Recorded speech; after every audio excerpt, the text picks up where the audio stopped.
The Discovery. The Helios drifted silently through cislunar space, its sensors probing the familiar curve of Earth's moon. Captain Reyna Patul stood at the bridge's observation window, her dark eyes fixed on the cratered surface below. After 15 years of deep space exploration, this routine lunar survey should have been mundane. Instead, something about the readings made her skin prickle with unease. "Captain, you need to see this." Lieutenant Farah Noor's voice carried an edge that made Reyna turn immediately. The sensor specialist's hands flew across her holographic interface, bringing up a cascade of data that made little sense at first glance. "These energy signatures, they're like nothing I've ever seen. They're coming from inside the moon." First Officer Marcus Kenzo moved to study the readings, his weathered face creasing with concern. Could it be natural? Some kind of geological process we haven't encountered before? "No, sir," Farah replied, highlighting specific wavelength patterns. "These are clearly artificial, and they're getting stronger." Reyna felt the weight of command settle more heavily on her shoulders. The Helios was a scout vessel designed for long-range exploration and first contact scenarios. They carried a crew of just 35, the best and brightest Earth had to offer. But nothing in their mission parameters had prepared them for finding advanced technology hidden within their own moon. "Dr. Hassan to the bridge," she called over the ship's comm. Their chief engineer had an uncanny ability to make sense of the impossible. They would need that now. As if responding to their scrutiny, the energy readings suddenly spiked. Across the lunar surface, hair-thin lines of light began to appear, tracing geometric patterns that no natural process could create. The sight reminded Reyna of circuit boards she'd studied in engineering school, but on a planetary scale. Dr. Amara Hassan arrived just as the first tremors began. The moon's surface was shifting, segments of rock sliding apart with precise mechanical movement. "By Allah," she whispered, her usual scientific detachment forgotten in the face of what they were witnessing.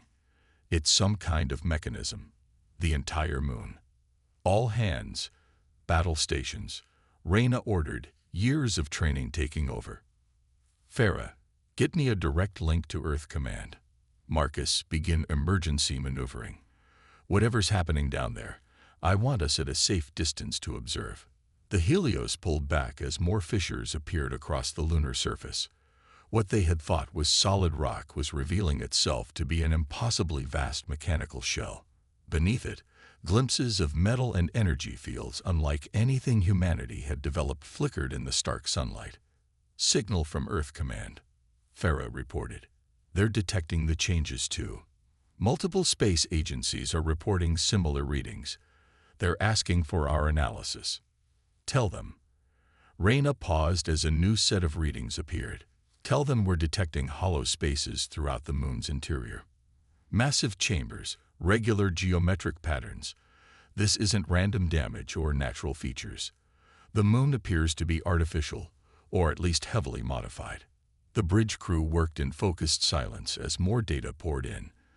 Dr. Hassan coordinated with her engineering team, trying to make sense of the technology they were detecting. Marcus kept the ship at a safe distance while monitoring for any potential threats. Through it all, Reyna felt a growing sense that they were watching the beginning of something momentous. "Captain," Farah's voice cracked with excitement, "I'm detecting power signatures activating throughout the structure. They seem to be organized in sections, almost like launch bays." As if in response to her words, a massive panel of lunar surface slid aside with precision that defied its size. From within the revealed chamber, something began to emerge. At first, Reyna thought it was some kind of energy field. Then the sensor data resolved into a clearer picture. "That's a ship," Marcus breathed. "A warship, and it's bigger than anything we've ever built." They watched in awe as the vessel rose from its lunar berth. Its design was clearly human in origin, but incorporating technology far beyond their current capabilities. And it wasn't alone. Across the moon's surface, more chambers were opening, revealing ship after ship. Reading quantum communications, Farah reported. "They're transmitting on all frequencies in every known human language." The message that came through was brief but clear. "To all Earth forces, Operation Sentinel is now active. The threat we prepared for approaches. All military personnel report to assigned stations. This is not a drill." As her crew rushed to comply, she turned back to the viewport. More ships were emerging every moment. Their designs varied, but all bearing the unmistakable mark of human engineering, pushed to its absolute limits. Someone somewhere had prepared for something, had built all this in absolute secrecy. The question was, what were they preparing to fight awakening?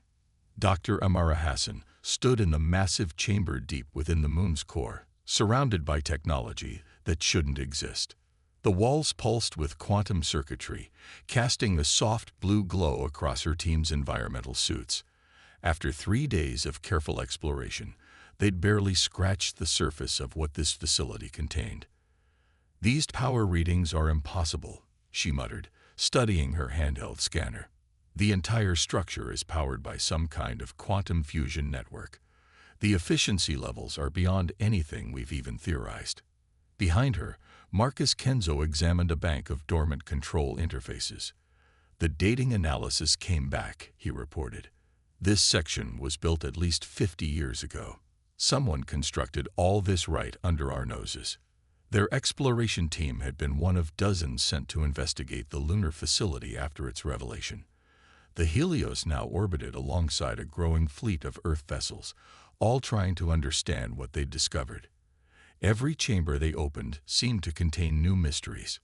Dr. Hassan, one of her engineers, Raj Patel, called from an adjacent corridor.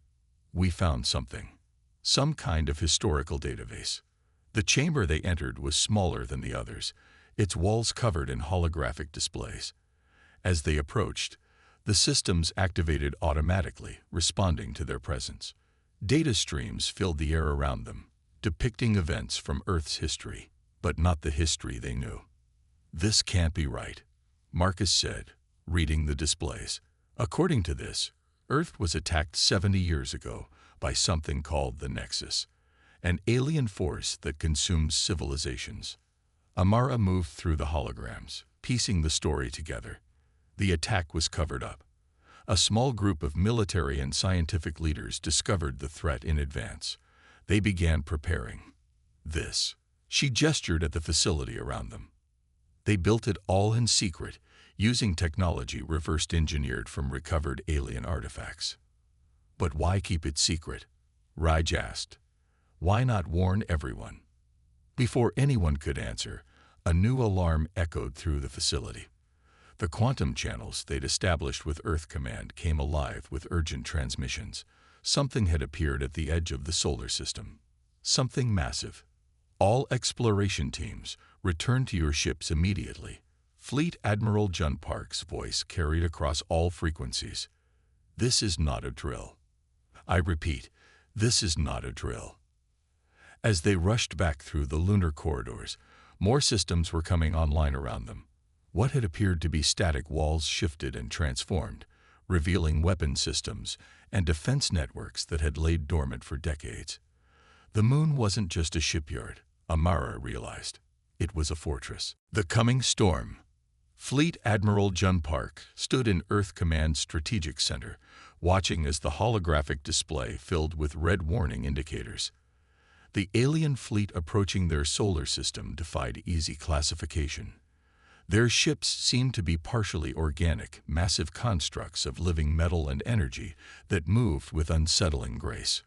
"Latest analysis confirms it's the Nexus," reported Commander Olivia Chen, her fingers dancing across tactical displays. "Their signatures match everything we found in the lunar database. They're coming to harvest us, just as predicted." Jun had spent the last 3 days absorbing decades of classified history. The secret war that had been fought in the shadows, the desperate race to prepare humanity for this moment. Now, looking at the enemy approaching, he understood why such extreme measures had been necessary. "Status of the lunar fleet," he demanded. 90% of all vessels are now activated and crewed," Olivia responded. The quantum neural networks are online, allowing for synchronized combat operations. But sir, most of these weapons systems have never been tested in actual combat. Ambassador Diana Torres stepped forward, her diplomatic experience showing in her calm demeanor despite the crisis. The United Earth Council is ready to announce the truth to the public, but they want assurances that we're ready for this fight. Jun studied the tactical display, watching as more ships emerged from the lunar facility. The vessels represented humanity's greatest achievement, hybrid craft combining conventional technology with quantum systems and biological interfaces. Each one was a testament to human ingenuity and determination. "We've been ready for 70 years, he said quietly. "Show me the deployment plans for Operation Sentinel." The holographic display shifted, showing the intricate defense strategies developed over decades of preparation.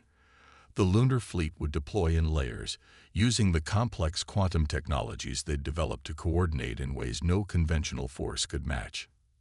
"Signal from the Helios," Olivia reported. "Captain Patel reports their analysis of the lunar database is complete. They found something important."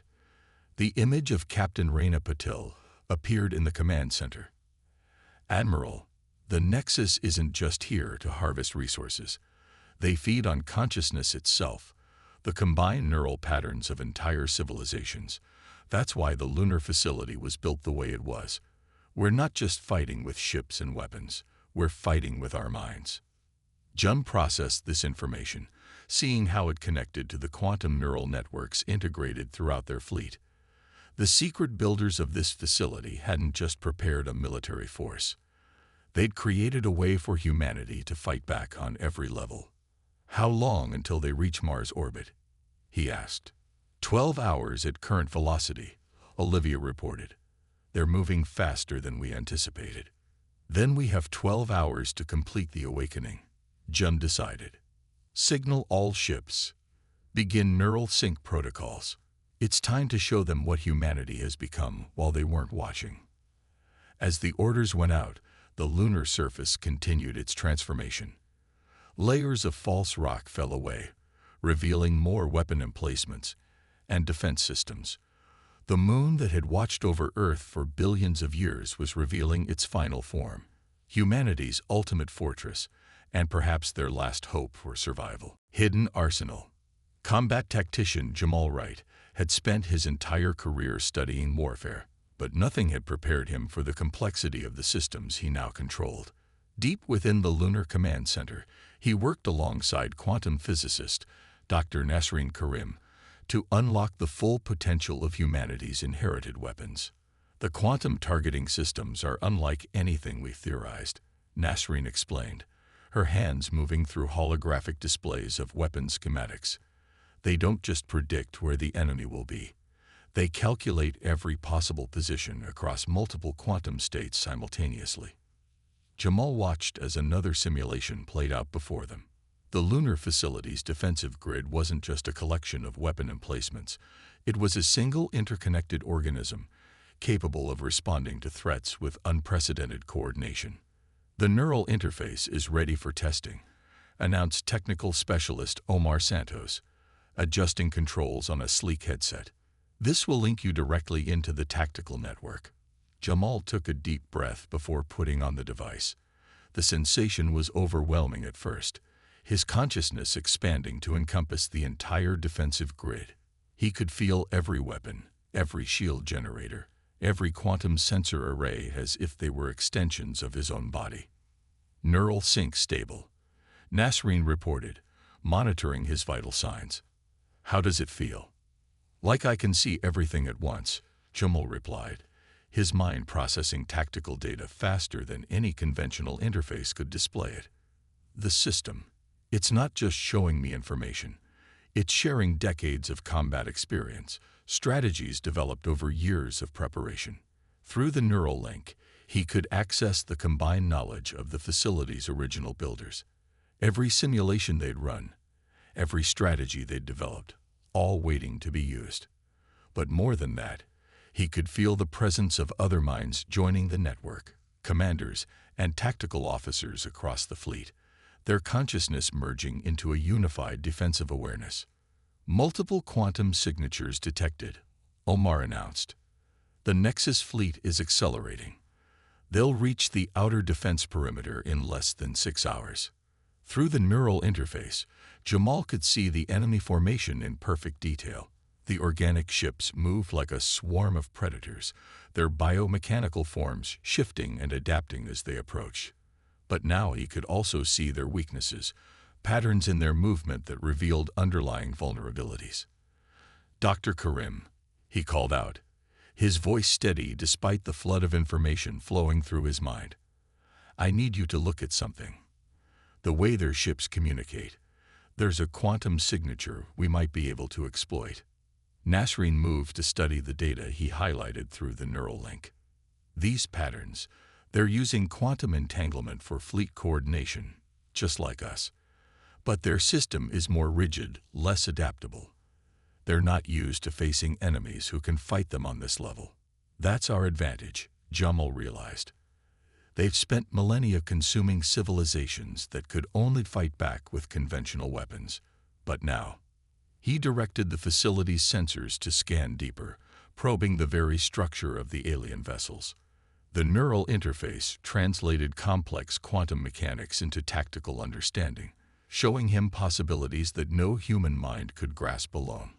"Begin charging the quantum disruptors," he ordered. "All ships, prepare for synchronized firing patterns. We're going to show them something they've never seen before." Through the neural network, he could feel the acknowledgement of hundreds of ship commanders, their minds working in perfect harmony. The lunar facility's power core hummed to life, energy flowing through circuits that had waited decades for this moment. "Their vanguard is entering weapons range," Omar reported. "First wave consists of bioengineered hunter-killer constructs. They're designed to probe our defenses, learn our capabilities." "Let's give them something to think about," Jamal replied. Through the neural interface, he orchestrated a response that would have been impossible with conventional command and control systems. Quantum weapons powered up across the lunar surface, their energy signatures carefully masked to appear far less powerful than they actually were. The facility's false exterior had been designed not just to hide their existence, but to conceal their true capabilities until the perfect moment. "All ships, prepare for combat pattern Omega," he broadcast through the neural network. "Remember your training. Everything humanity has built for the past 70 years has led to this moment. Let's show them what we've become." As the first alien ships approached, Jamal felt a strange calm settle over him. Through the neural interface, he could sense the readiness of every ship commander, every weapons officer, every defender prepared to protect Earth. They were about to rewrite everything the Nexus thought they knew about humanity. The real battle was about to begin. And this time, humanity wouldn't be easy prey. The final stand. Captain Raina Patel stood on the bridge of the Helios, watching as the first wave of Nexus ships crashed against humanity's defenses. The lunar facility's quantum weapons blazed across space, their impossible energies tearing through the alien biomechanical hulls with surgical precision. "Neural sync at maximum efficiency," reported Lieutenant Farah Noor. Her consciousness merged with the ship's quantum systems. "The fleet is responding as one." Through the neural interface, Raina could feel the coordinated actions of hundreds of ships, their movements guided by Jamal Wright's tactical genius. The Nexus forces had expected to find a primitive civilization ready for harvest. Instead, they'd found an enemy prepared for their exact tactics. "Multiple quantum breaches detected," Marcus called out. "They're trying to flank our position through subspace." But humanity had prepared for this too. Dr. Amara Hassan's voice came through the neural network, calm and focused. "Activating quantum denial fields. Let's show them what 70 years of studying their technology has taught us." The lunar facility pulsed with energy as hidden systems activated. Massive quantum generators, buried deep beneath the surface, created a web of interdiction fields. The Nexus ships attempting to bypass their defenses found themselves trapped in normal space, their advanced maneuvers nullified. "They're adapting. Fleet Admiral Jun Park's thoughts echoed through the network. Prepare for their primary assault. Remember your training. This is what we built for. The main body of the Nexus fleet approached like a tide of living metal, their ships combining and reconfiguring into massive battle forms. At their center, a structure larger than anything humanity had ever encountered began to take shape. The Nexus core, their central consciousness made manifest. All ships, execute Pattern Phoenix, Reyna commanded, feeling the Helios' systems respond instantly to her thoughts. Dr. Karim, are the quantum disruptors ready? Charged and synchronized. Nasreen's reply came through the network. But we'll only get one shot at this. The power requirements are enormous. The lunar facility's false surface had now completely reconfigured, revealing its true form, a weapon of unprecedented power, designed by humans who had spent decades preparing for this exact moment. Every ship in the fleet moved into precise position, their quantum systems linking together to create a single unified field. The Nexus core reached out with tendrils of dark energy, attempting to corrupt and consume human consciousness through the very neural network that gave them strength. But they found something unexpected.